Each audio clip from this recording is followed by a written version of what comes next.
Welcome back.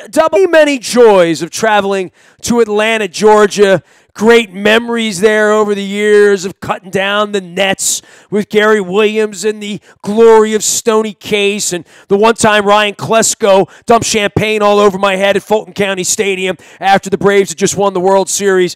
But, nothing like having a Southern breakfast free of charge, courtesy of Mr. Blank and Mr. Blank's Cookies in Atlanta in the new dome with this guy. Chris Pika joins us, of course, the pride of Mount St. Joe and Loyola College, as well as a one-time bagman for Michael Jordan and the Birmingham Barons, and longtime Saints, Falcons, and my oldest friend in media. And, I was kind of shocked to hear that you had not toured the new dome fully either. It seems like it's all going on in Atlanta, and the Super Bowl's 8 weeks away. Your town's got it going on down there. I know you're longing to get back to Baltimore, but Atlanta seemed like an okay place to hang a hat for a weekend. Yep, I worked in the new Mercedes-Benz Stadium for the national championship game back in January and saw it pretty much top to bottom, and it's a tremendous facility. Now, I'm more of a fan of how Minnesota sets up with their glass roof and sort of the glass partition that gives you a great view of downtown Minneapolis, and when the weather's good, they can have it open. The best part of Mercedes-Benz Stadium is when they can open the roof, and they were able to do that yesterday. The weather was not great. That's fine. Yeah, man. It's cool. Yeah, I mean, so the roof being open, and the difference for me was not like big enough to make it. I'm wondering why they opened the roof. You know what I mean? Like I literally, when the roof opened, I'm like, I didn't know the roof opened here. And then I thought, like, does Houston's roof still open or does it not? Because I know it took on wind. When the domes are open, I don't Indianapolis's roof opens. I've rarely seen it or felt it. I don't know that really gives the place any more mojo or less mojo. You know, I think the mojo's made by the fans in it. And to your point, there's a lot of mojo going on when it was Georgia and Alabama on Saturday afternoon. There wasn't much on Sunday when the place is empty. And I think to find the shell of a Falcon organization that, as you know, feels like 5 minutes ago had a 3-touchdown lead to win a Super Bowl, this has really been a downer down there for the franchise, right? Yeah, I think one thing I want to make a point about the roof there. The one thing that I don't like about the stadium, and I know they've got what they call the origami roof, or Jerry Sandusky referred to it as sort of the camera shutter roof, is that when it's closed, the lighting in there, the state-of-the-art LED lighting have in there makes it look like it's daylight on the field, but it's a much darker facility with the roof closed than, let's say, Minnesota. Not as dark as New Orleans, obviously, where the roof's painted over and it's a dark roof, but it definitely has a different feel. So when the roof is open and gives you sort of that ambient noise and sort of ambient light that comes in, and any time in early December when the temperatures are in the 70s, it makes for a much nicer afternoon to sit out in the stands and enjoy the game, and that's a rare treat, especially here in this part of the South. Now, as for the Falcons, the crowd there was probably 20,000 short of capacity, at least 20 to 25,000. This is a town that is still there are a lot of natives that still live here in the state of Georgia and Atlanta, but Atlanta is a transient city, an international city, so it's not as many people who are diehards, if you will, for the sports teams. When the Braves are going well, when the new stadium went online, the Braves will have great crowds out of SunTrust Park. But there were a lot of years in the 90s when they were making the playoffs consistently, fans weren't even showing up to the first-round playoff games. And so you've got a lot of what I'll call bandwagon fans, at least for the Falcons, because they've been so up and down over years and have had some problems with consistent success until they got to the Super Bowl for a second time. But it's got to be a little disheartening for Arthur Blank in year 2 of a new stadium to look up and see 20,000 people aren't in there, even with fan-friendly pricing. Oh, I mean, it's got to be heartbreaking, right? I mean, you build this palace, and you now have a 4-8 football team that nobody wants to come out and see play. Look, the whole league has that going on, bro. Week to week, place to place. I guess it won't be in Kansas City this week, which would be a rare exception. But the league has some issues on that front. And that's very obvious everywhere. All you got to do is put your red zone on. But meanwhile, on the field, the Ravens deliver this unorthodox rugby Navy style of excitement that seems to lead to some really favorable down and distances and some real difficulty in containing whatever this is right now. And it's going to be very hard for the Ravens to go back to Joe Flacco this week. I said this after the game on Twitter on Blog and Tackle, and I still mean it. There is no quarterback controversy in Baltimore. You have won 3 in a row with what you said is a somewhat unorthodox offense. Lamar Jackson has done a serviceable job at quarterback, can run the ball, can do a lot of different things. They're not asking him to be Tom Brady or Drew Brees with the football and throw the ball around 40 times. Most of what he was completing were check down passes when his primary receivers were not open for whatever reason, or he just tucked the ball and run. And the defense played incredibly well and really shut down a Falcons team that has struggled a little bit, but with Matt Ryan and Julio Jones, you would think this team's going to put a lot of points on the board. So for the Ravens defense to put them as many 3-and-outs as they did, and for the Ravens offense to control the ball for, I think, what wound up being, if I remember right, about 24 minutes of the second half, which is absolutely unheard of in the NFL. You're doing something right, and you can't go back to Joe Flacco as quarterback. I think you risk an issue in the locker room by doing that. They're winning football. They limped into the bye. They've come out of the bye with 3 straight wins. You're in the thick of the playoff hunt. What you're doing is working, and coaches will tell you, do not change what is working. So I fully expect, even when Joe Flacco is considered and announced as healthy, he'll be sitting on the bench as the number 2 quarterback. Chris, you've always been an advocate for the league. You've been a PR person. You worked inside the game in Atlanta and New Orleans, and it takes on a lot of heat. And I know I recommended The Big Game to you and Leibovich's book because it's a pretty constructive takedown of the league, and I thought, well done.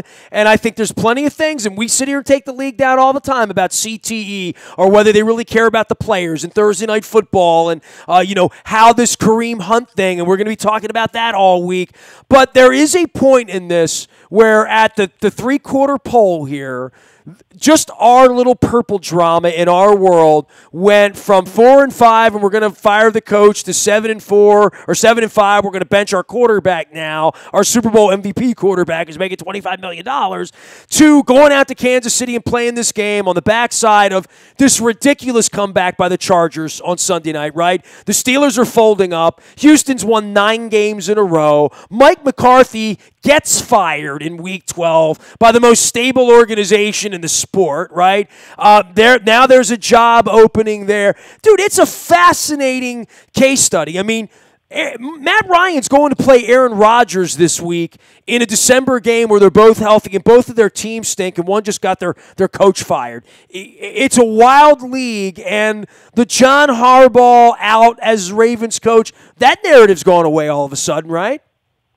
I would think for the most part. I mean, I'm sure it's in the backs of the minds of people in the Ravens organization. It's somewhere, but, as I've always said, you leave that for the fans to discuss and other people to discuss. You're worried about the game that's in front of you. The Falcons game is gone. We always talk about, yesterday's game is gone. You're worried about today, and then you get the next week, right? And that's how the coach's mindset is. You work week to week on every game that's ahead of you. And the Ravens got a great win against the Falcons, and they've got a tough game against the Chiefs, and they've got to keep up this momentum, and they've got to keep making teams, find it hard to defend what the Ravens are doing offensively. The only thing in the Falcons game that worries me about Lamar Jackson, at least right now, and I think you can correct it, is he has to work on securing the football when he runs out of the pocket. He has a little bit of a tendency. He lost a fumble that no one hit him on, and that should never happen in the NFL. Guys are going to punch the football, especially you're going to run and you're running to the outside. You have a tendency to chicken wing the ball and not, hold it tight to your chest. He had a couple of good runs yesterday in the game where he moved the ball to the correct side, running away from the defenders. He protected the ball. So he certainly has all of those instincts, but you can't lose the ball like he did just, on a handoff where he just lost the handle on it while he's running the football. I mean, you have to secure the football and not give the other team opportunities to pick up a turnover. So there's a lot to work on here with Lamar Jackson, but I like what I see, and they're winning with it. So you run with what you got. You got to ride the hot hand now. Chris Pika joins us. He is blog and tackle, and of course, communications director of all things Bahamas Bowl. Give everybody the Bahamas Bowl thing because, you're working on your tan right now. I know that. I wish I was working on my tan. We had the teams in recently, Florida International, or FIU, out of Miami and Toledo.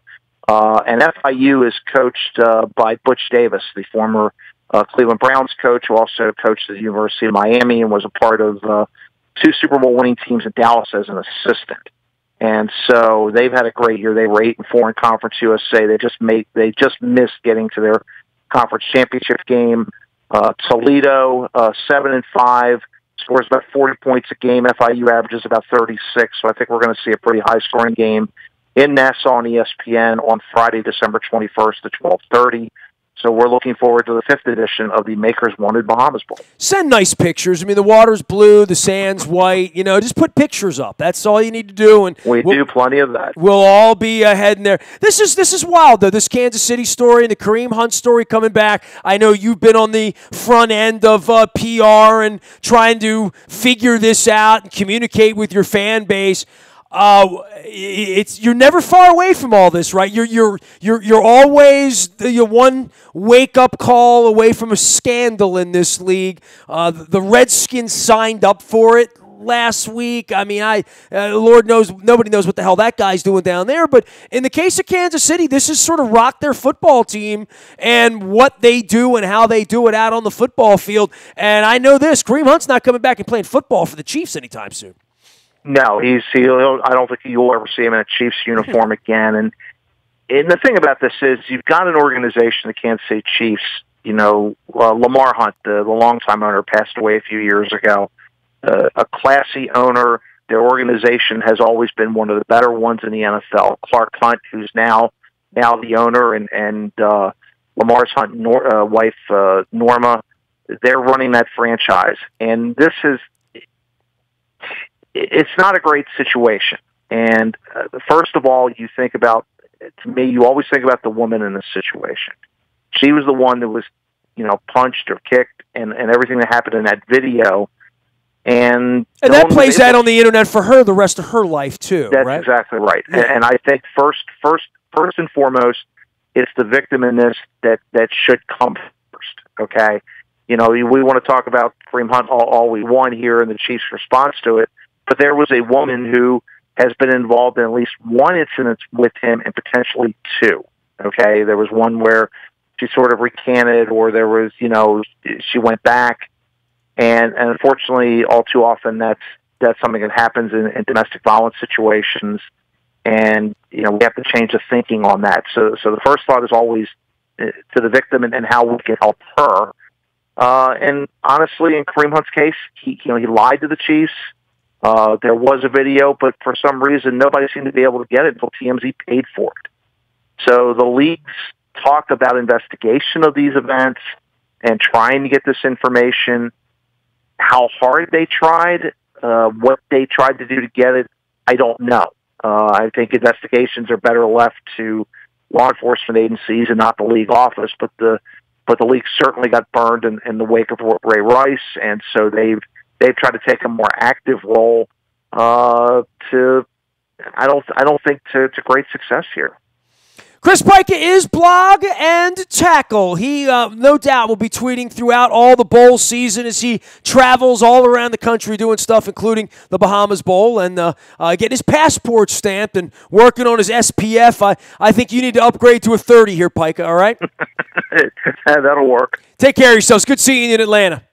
Thank you, sir. Appreciate it. He calls Flowery Branch home. He is Chris Pika. You can find him at Blog and Tackle. His home, of course, is South Baltimore as a Mount St. Joe grad, alum, and a Loyola Greyhound, and one of our dear friends here and contributors at WNST.net. Find him at Blog and Tackle out on Twitter. You can find me at WNST.net, Facebook, Twitter, LinkedIn, Snapchat, Instagram, streaming live on our Facebook as well as our YouTube WNSTV channel. We are WNST.net, AM 1570, and WNST Towson, Baltimore, and we never stop talking Baltimore sports.